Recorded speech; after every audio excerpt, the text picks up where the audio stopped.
el independiente no depende de nadie, no es independiente, pero la dependiente sí depende de la variable independiente. Quiere decir que el aumento de la eficiencia está en función del management. Hay que entender. Eso quiero que lo interpreten así de grave. Ahí les he traído una obrita que se llama Temas de Administración General. Ahí van a ver todos los enfoques, tradicionales, modernos, ¿no? Y utilizo la fórmula así, ¿no?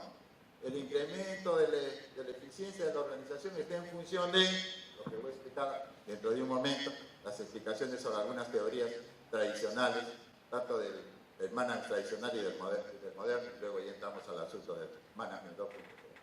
Pero está claro esto. Quiero explicar acá lo siguiente, miren. Peter Drucker dice, la función específica de la administración es hacer más productivos los recursos. Quiero que lo entiendan en esta forma, esto de la eficiencia. Porque también, y ojito con lo que les voy a decir, es bueno que ustedes se den cuenta cuáles son los conceptos claves en una disciplina. Y esa tenemos que manosearlo, saberlo bien el concepto de ese término, porque es clave. A ver, para que me entiendan. Si yo le pregunto a un contador, oye, tú eres contador, has estudiado la contabilidad, ¿cuáles son los conceptos o términos claves sobre las cuales gira toda tu disciplina?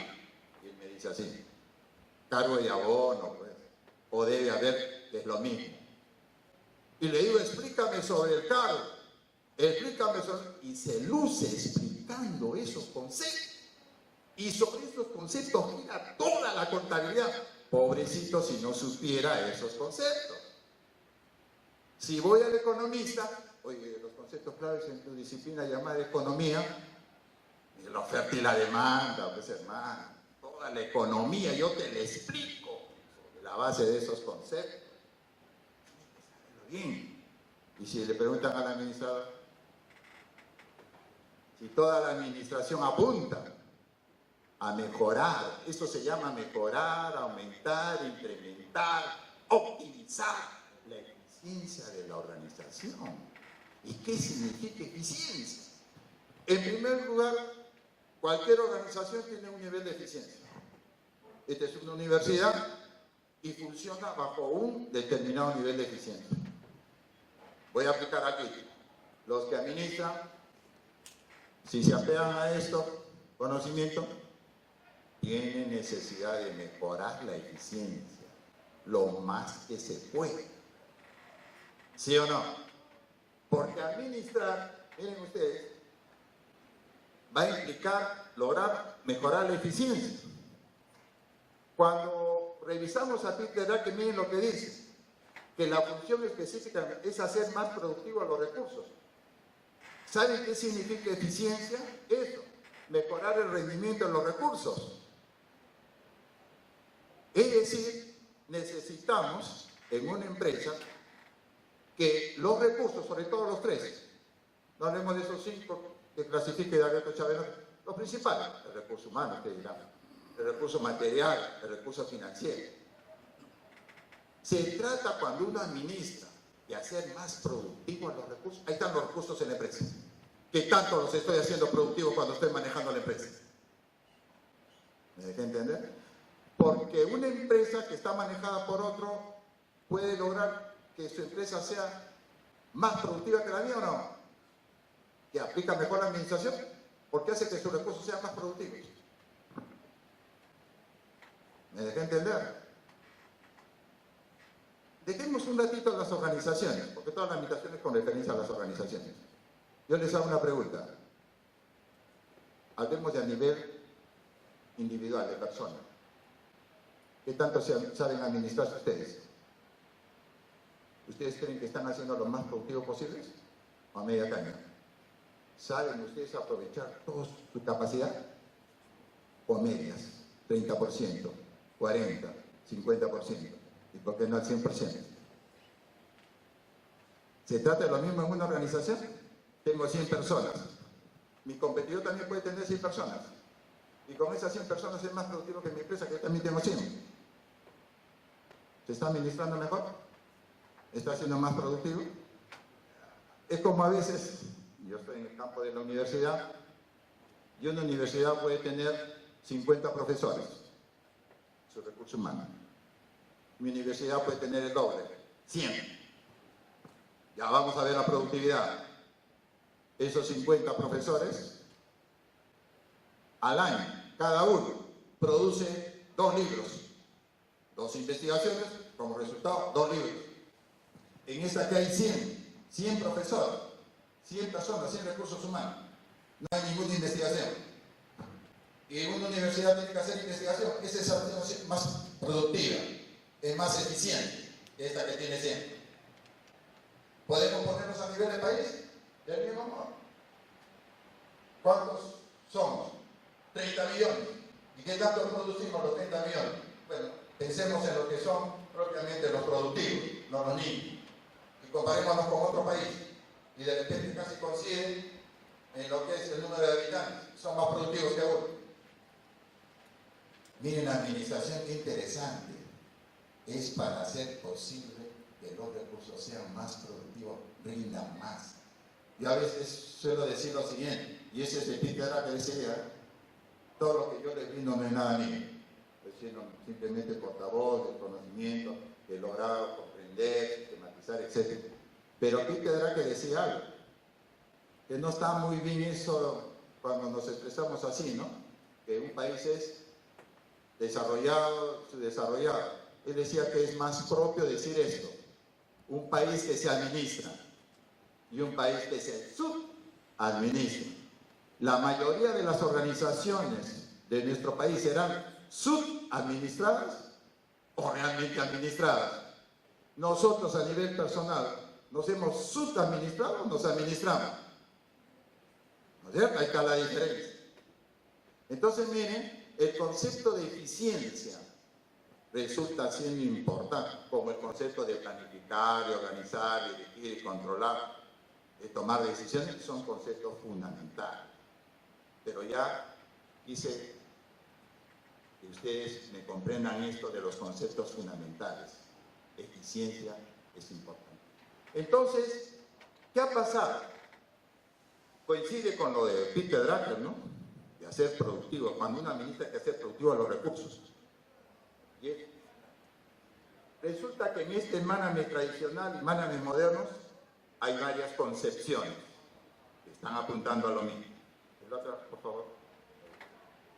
Ahí está. Esa es otra manera que yo, todas las teorías las he formalizado. Es bueno porque quiero decirles lo siguiente, que cuando ustedes estudien cualquier tema, deben identificar lo central, lo sustantivo, la carnecita del tema. Porque si no han agarrado eso, no saben nada sobre el tema. Si yo le explico a un alumno y le digo esta teoría que vamos a tratar surgió en Estados Unidos y se le atribuye a fulano de tal, y esta teoría cuando se aplicó en las empresas les fue muy bien. El alumno, si es inteligente, me va a decir, profesor, deje de palabrearme y dígame qué sostiene esa teoría. Esa era la carnecita.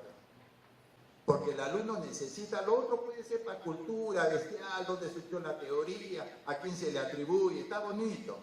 Pero ¿qué eso? La pregunta clave cuando uno estudia la teoría, ¿qué sostiene esa teoría? ¿Que el mundo es cuadrado, es redondo? ¿Qué sostiene? Eso necesito saber. Entonces los libros que ustedes ven son así, y uno pagará la carnecita, sufre. Los profesores tenemos que sufrir para agarrar la carnecita, porque yo voy a dar una clase sobre un tema, pero tengo que darle la carnecita. Si yo no agarré la carnecita, tampoco comprendí en esencia el tema.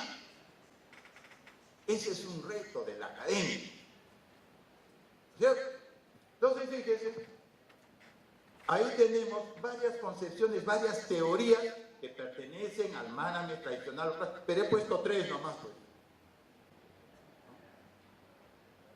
Y en el management moderno he puesto 2, suficiente. pero quiero darles el secreto del asunto. ¿Qué significa eso? El más, el aumento, la E de eficiencia de la organización, ya eso lo conocen ya, que el incremento, el aumento, está en función de tal cosa, ¿no? De paréntesis. El otro también, ¿ven? Toditas. ¿Qué se han percatado? Primero que hay varias concepciones, se pueden llamar estos modelos administrativos o teorías administrativas, o escuelas si ustedes quieren, ¿no? Pero se han percatado que no hay un solo camino para lograr la eficiencia. Esta teoría plantea que para lograr incrementar la eficiencia hay que racionalizar el trabajo del operario, RTO. Que si yo racionalizo el trabajo del operario, ahí está, he logrado aumentar la eficiencia en la organización. La otra teoría me dice, no, este es el mejor camino. ¿Cuál? Mejor racionaliza la estructura. Es otra fórmula. Qué bonito es saber las teorías así, son fórmulas. Es como que ustedes me dicen ahorita, profesor, ¿qué fórmulas hay para manejar la empresa? ¿Quiere que te dé fórmula del management tradicional, del management moderno, del management 2.0? La fórmula. Ya tengo ya la carnecita. Y luego voy a entrar en detalle, ¿no? ¿Qué significa racionalizar el trabajo de la empresa? Hacer varias cositas, son los detalles, los detalles, los detalles. Pero ya tengo bien. La otra es, voy a explicar de la eficiencia. Miren, cómo surge, por qué esto de la eficiencia, de mejorar la eficiencia. Y eso nos da aquí para comprender lo que va pasando hoy en día en las organizaciones.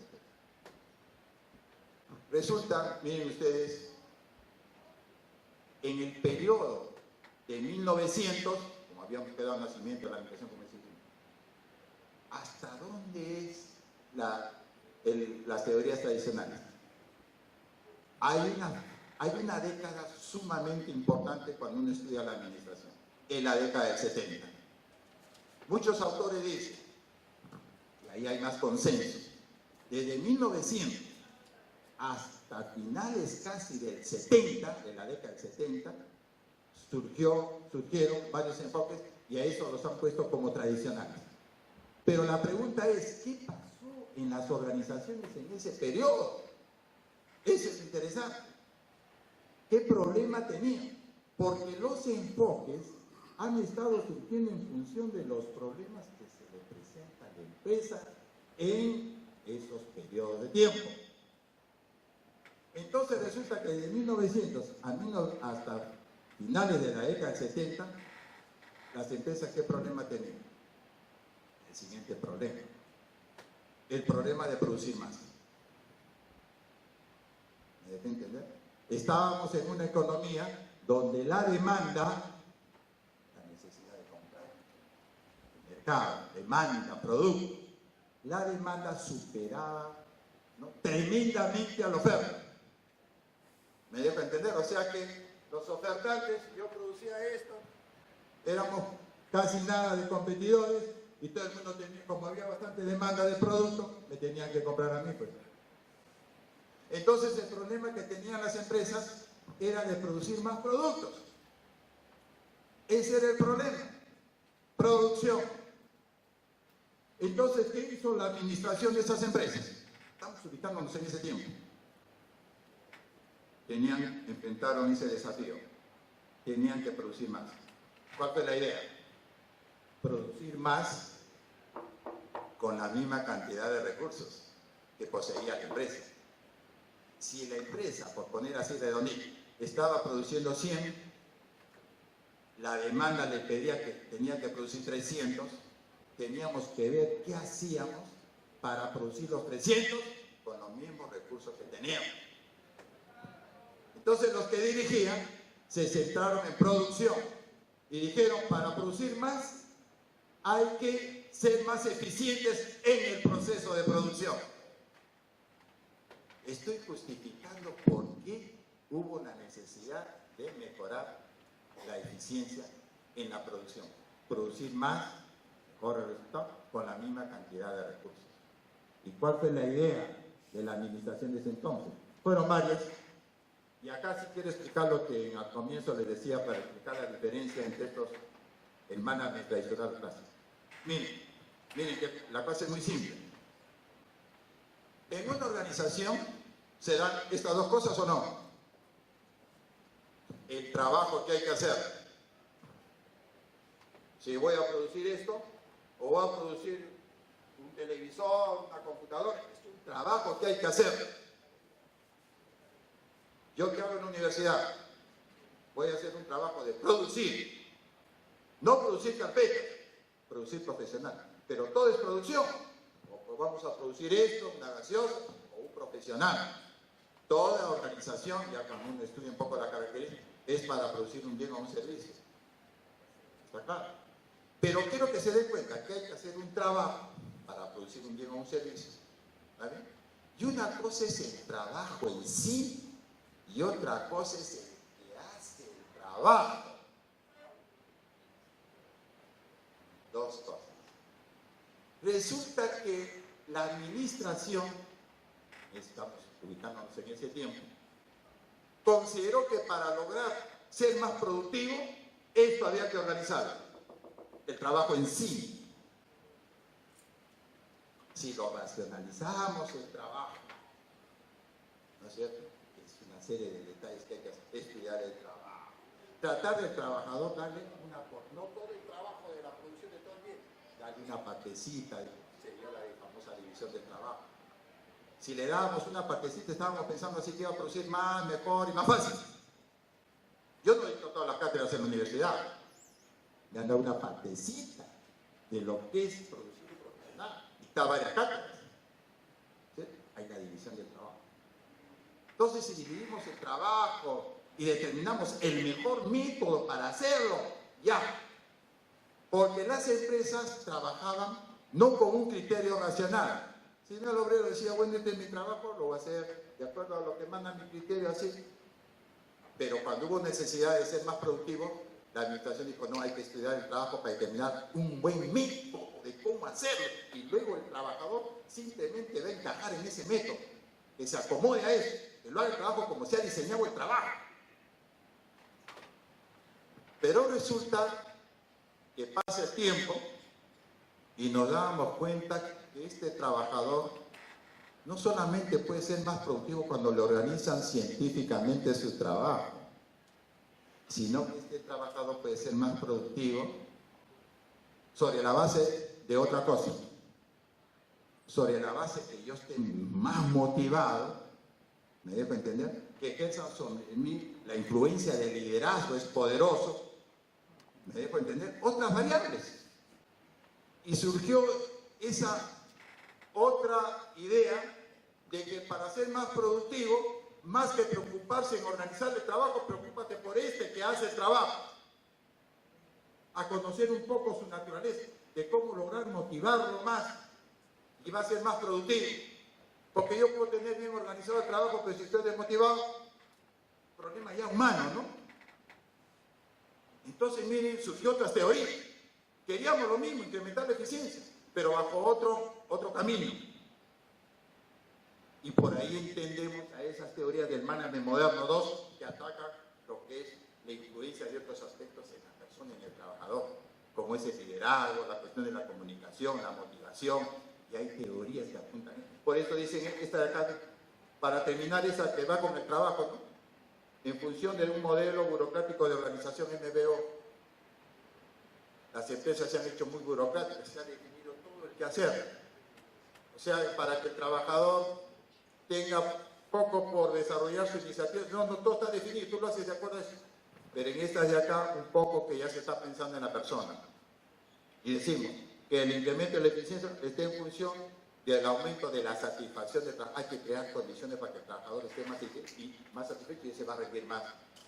El otro dice, incrementamos la eficiencia en función de la motivación humana, los estilos de administración, los líderes desarrollan tal o cual estilo, el autoritario, el liberal, y eso influye, hace que el trabajo de la gente, ¿no?, lo haga mejor en cantidad, en calidad y haya mayor satisfacción. Eso influye poderosamente. ¿Ustedes no se habrán dado cuenta que a veces se escucha esto?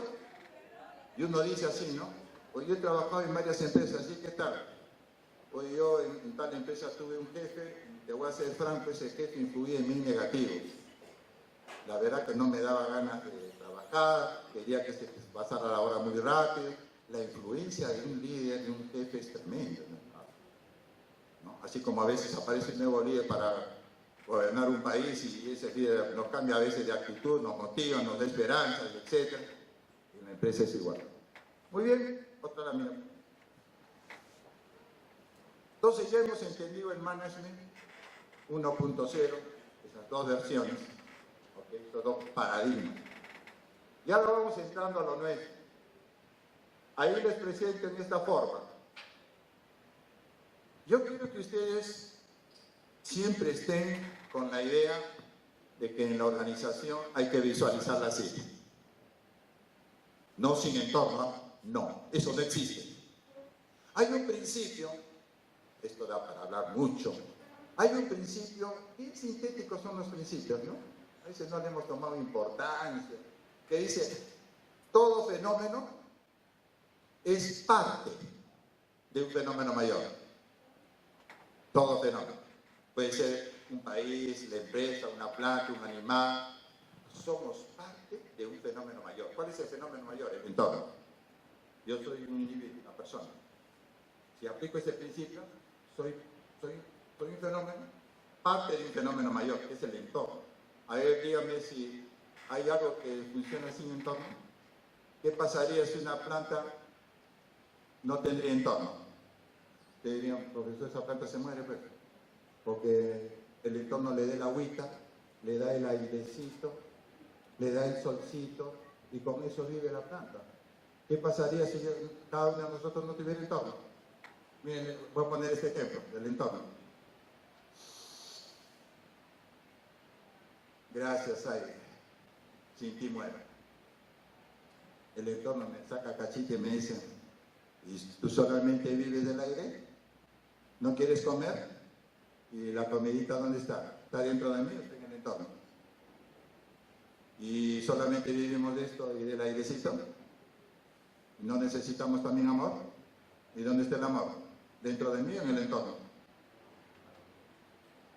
¿Y podríamos vivir sin la información? ¿Y dónde está la información? Es decir, sin entorno morimos, pero al toque.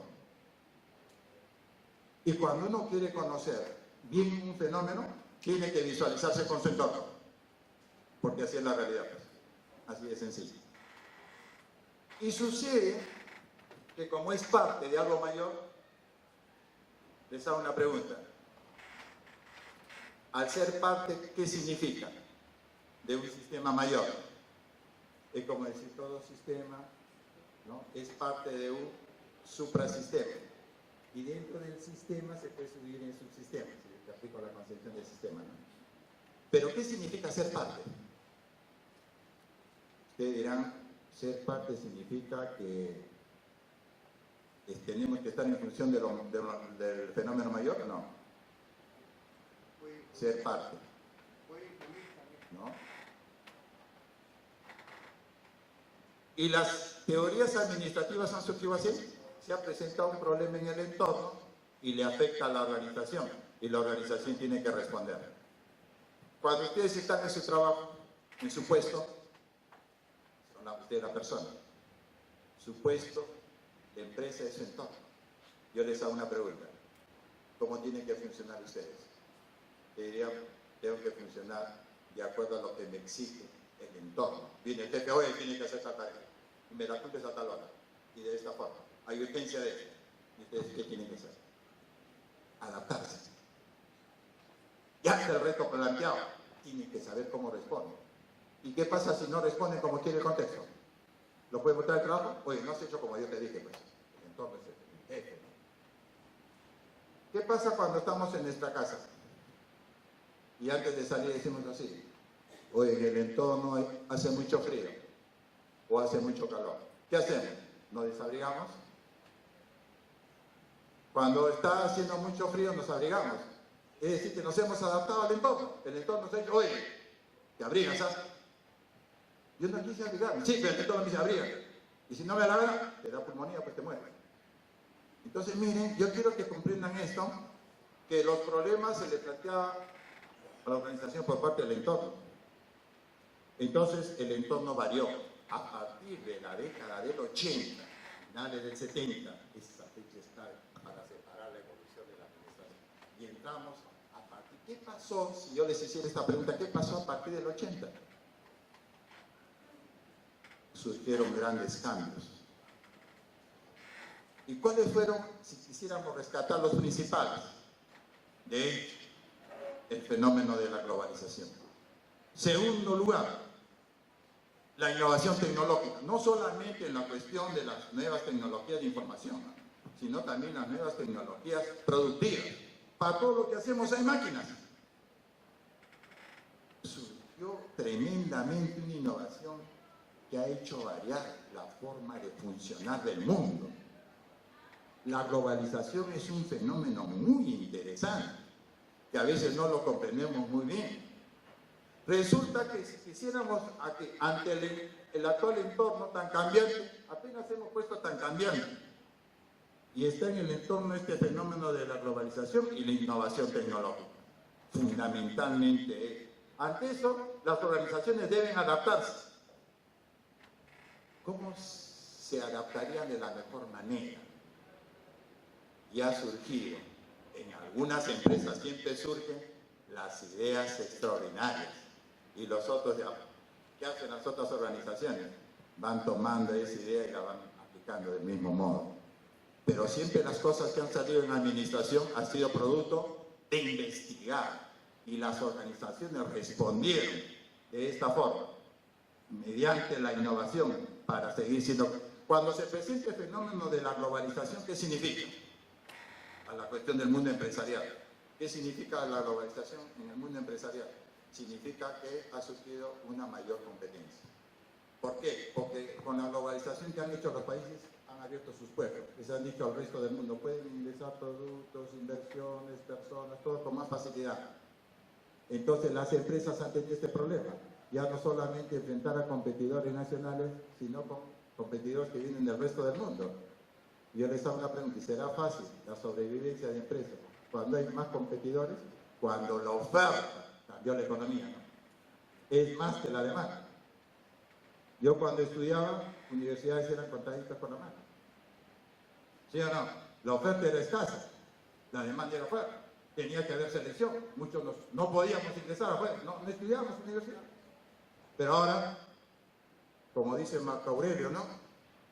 ¿Qué dice Marco Aurelio en ese programita de los miércoles? Antes era difícil ingresar. Ahora lo más fácil es ingresar. Hay tantas universidades. Es fácil ahora ingresar. No hay ningún problema. ¿No es cierto? Entonces, muy bien. El problema es hacerse un buen profesional. Entonces, miren, no existe duda de que la innovación se ha convertido en un factor crítico para lograr el éxito y la prosperidad de las organizaciones. Las organizaciones se deben volver más innovadoras en todo el aspecto de sus actividades, es decir, de pies a cabeza deben ser innovadoras. Pásame, no.